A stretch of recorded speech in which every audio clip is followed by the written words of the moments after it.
আবার একটা নতুন ব্লগ নিয়ে হাজির হনো। হ্যালো এভরিওয়ান, আসসালামু আলাইকুম। সকলে কেমন আছেন? আলহামদুলিল্লাহ আমিও ভালো আছি, আপনাকে দোয়া এবং ভালোবাসায়। তো আমরা গ্রামের মানুষ তো এনা সকাল সকালে উঠছি, তো দেখতে দেখতে ঠান্ডা পড়েই গেল।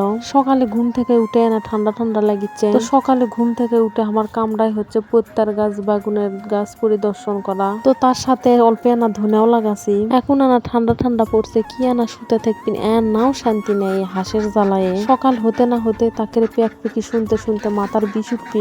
যতক্ষণ না ঘর থেকে ছেড়ে দিবেন ততক্ষণই শান্তি নেই। তো তাকের অত্যাচার সহ্য করবে না পেরে তাকে ছেড়ে দেন। তো এইদিকে হাঁসগুলো খাবার দিছি, দেখেন এরা এত প্যাক প্যাক করবি মনে হবি যে কতই না খাবি, অথচ কিন্তু এরা সকালে কোনো কিছুই খায় না। ভাত খাবার দিবেন, ভাতও ঠোঁট থেকেই দৌড় মেরবি। তো অকরক ছেড়ে দিয়ে মাথাটা পাতলা করন। এখন ঘর থেকে যে কয়টা ডিম পারছে সে কয়টা ডিম গুলেন তুলে ভালো করে পরিষ্কার করে নেওয়া লাগবি। ডিম পেড়ে সারা রাতে খুঁচে খেসে গুদিয়ে কাদো দিয়ে একটা করছে। তো শখ করে 10টা হাঁস লিছিল। আল্লাহর রহমতে হাঁসগুলান অনেক বড় হয়ে গেছে, এখন ডিমও দিচ্ছে। মাশাআল্লাহ ডিম গুলান অনেক বড় বড়। তো আজকে হাঁসের ডিমের ভুনা কর্ম। তো ডিম গুলান সিদ্ধ করবে দিছিল, সিদ্ধ হয়ে গেছে, এখন সবগুলো ডিম ছিলে লওয়া লাগবি। তো এদিকে আমি ডিম গুলান ছিলা লিচ্ছি, আর ডিম ভুনা করার জন্য পেঁয়াজ কাটা লওয়া লাগবি, সেই পেঁয়াজ গুলানও কাটালেমো।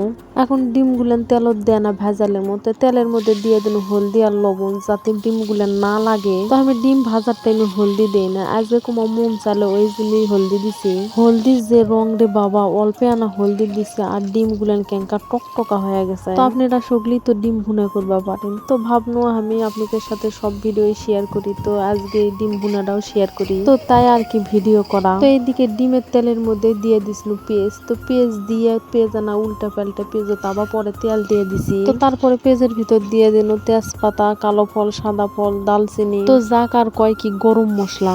তো পেঁয়াজ গুলান ভাজা হয়ে যাচ্ছে, পেঁয়াজ গুলান লাল লাল হয়ে যাচ্ছে। তো এর মধ্যে দিয়ে দিন আদা রসুন পিসা, পত্তা পিসা আর লবণ। তো খালি তরকারি আন দিলেই তো হবার লয়, ভাতও আন্দা লাগবে, ওই জন্য রাইস কুকারে দিয়ে দিছি ভাত। তো ভাতের বলক চলে যাচ্ছে। তো এদিকে মশলা গুলানো কষা আমার হয়ে গেছে, তারই মধ্যে দিয়ে দিন আগে থেকে ভেজা থোয়া ওই ডিম গুলান। তো মশলার সাথে ডিম গুলান ভালো করে লেড়া চেড়ে দিয়ে দিচ্ছি পানি।